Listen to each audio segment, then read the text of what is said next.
Mr. Speaker, the Workers' Party supports the motion. The spectre of terrorism has been with us for slightly over 15 years since the bombing of the Twin Towers on 11 September 2011. Many of us remember the shocking revelations of Al-Qaeda-inspired plans to attack foreign embassies and commercial establishments in Singapore with truck bombs, and the arrest of some members of the Jamaah Islamiyah terrorist organization in Singapore shortly thereafter. More than 15 years later, Singaporeans may be surprised to know that even up till today, there is no internationally agreed upon definition for terrorism. One reason for this is the objection of groups and communities fighting for nationalist or separatist causes as a result of being disenfranchised or excluded by the state. In other cases, some communities have to face up to a state that uses overwhelming force to punish an entire people or ethnic group because of the acts of a disproportionately small number. We are already seeing this scenario allegedly play out in Myanmar, where more than 500,000 Rohingya Muslims are being forced to abandon their villages, fearing more violence against them by the state. Such atrocities are fertile ground for terrorism, and some acts of terror undertaken by oppressed people do not lend themselves to simple understanding or even condemnation. At times, the reality of any multiracial country hosting different communities, races, and religions, including Singapore, is that atrocities in lands far away from ours will affect our people and pull at our heartstrings and our identities too.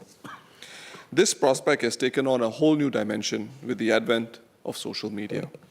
Even though we are one people as Singaporean citizens, many of us host other identities and even biases alongside our status as Singaporeans, regardless if we are a minority community or in the majority.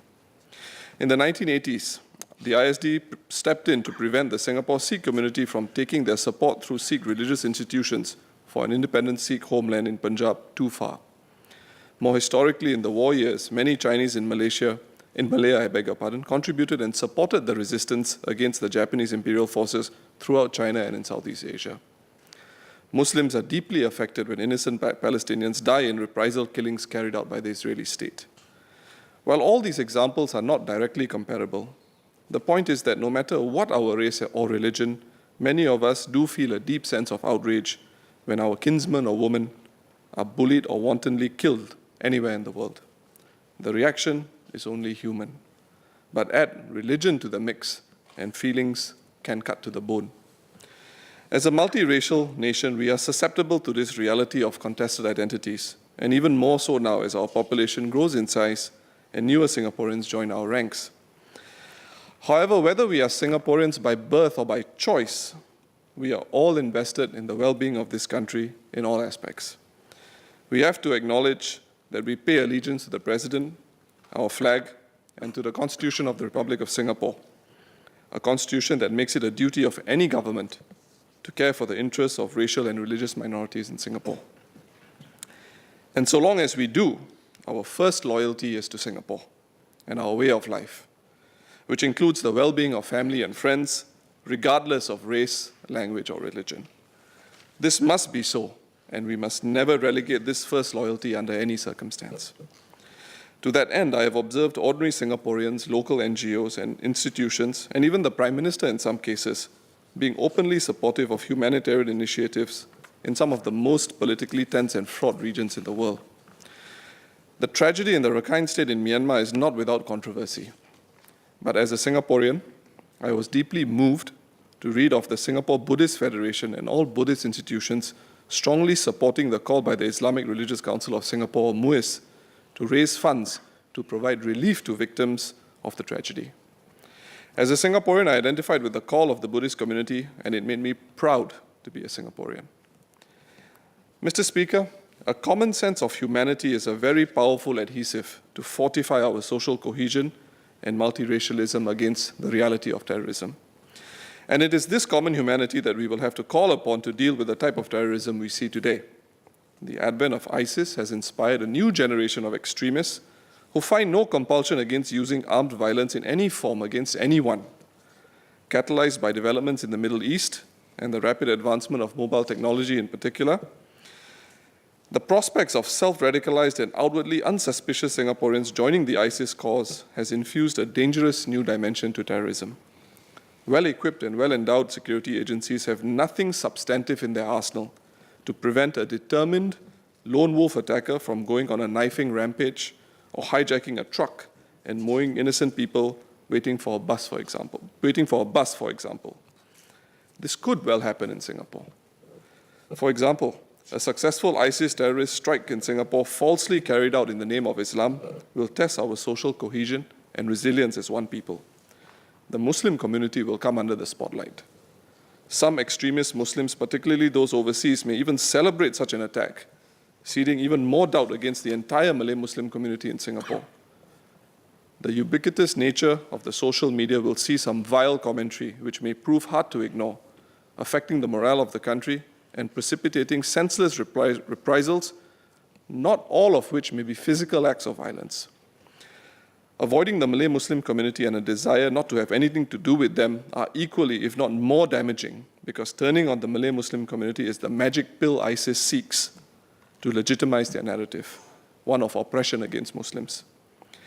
In the event of an ISIS atrocity, all Singaporeans, regardless of race, language, or religion, must stand up to defend and protect the Malay community from vilification.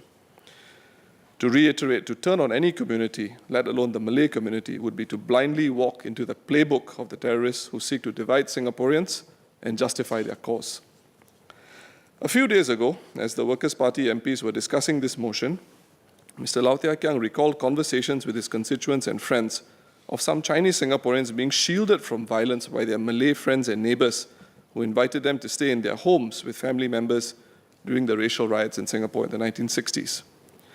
We will have to harness such examples of our common humanity to get on with our lives in the advent of a terrorist attack in Singapore. Such stories serve an important unifying purpose, as is the pursuit of knowledge on matters pertaining to faith in the context of a multiracial society.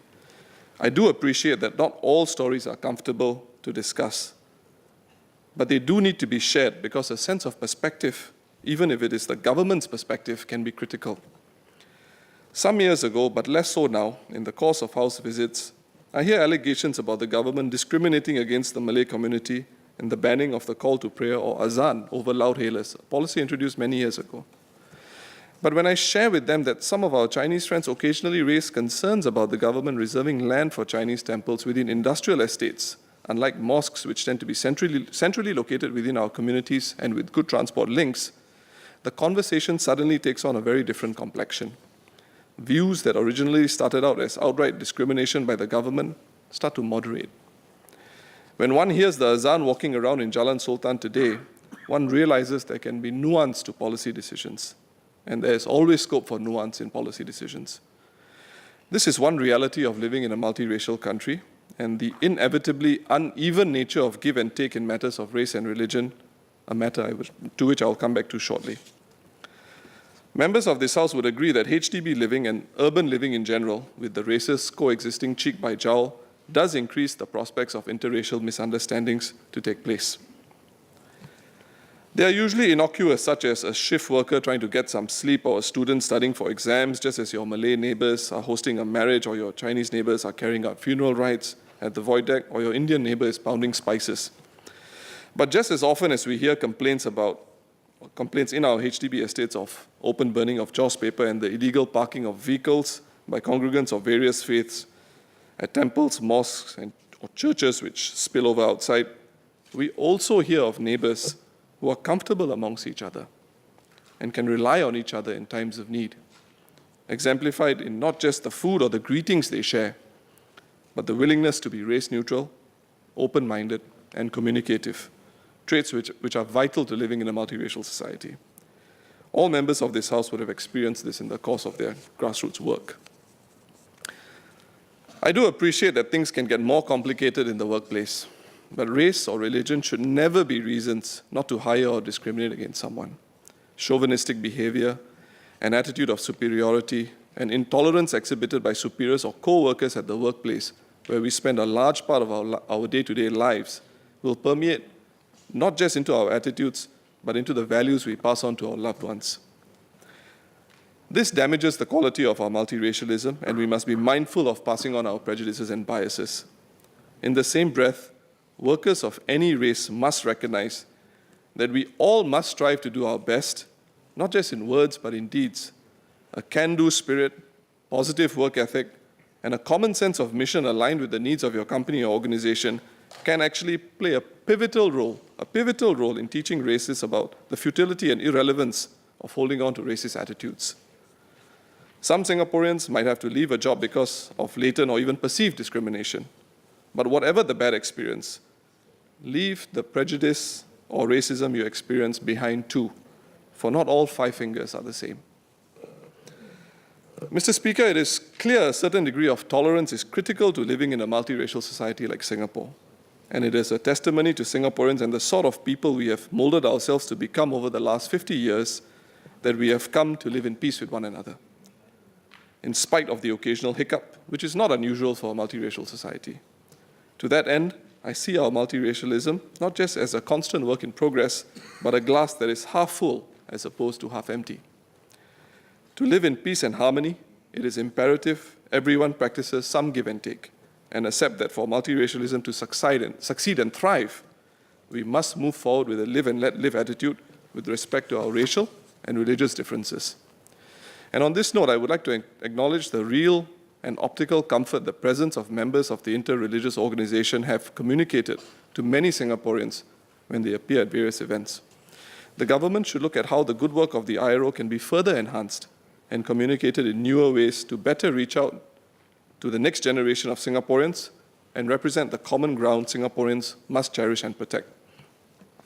To conclude, Mr. Speaker, for tolerance to flourish, we must take the initiative as Singaporeans to learn more about and increase our knowledge and understanding of each other's faiths and practices. This process must come from bottom up, from within each Singaporean, and it is just as important as any movement to prepare Singapore for a terrorist attack. In doing so, we will unwittingly but crucially facilitate a deeper and more respectful understanding of one another, and by extension, strengthen our social bonds and the quality of our multiracialism. Such an outcome will not only serve to inoculate Singapore against the negative fallout of a terrorist attack, it will represent the sort of society we strive to be and determine the Singapore we wish to leave behind for our children and our children's children.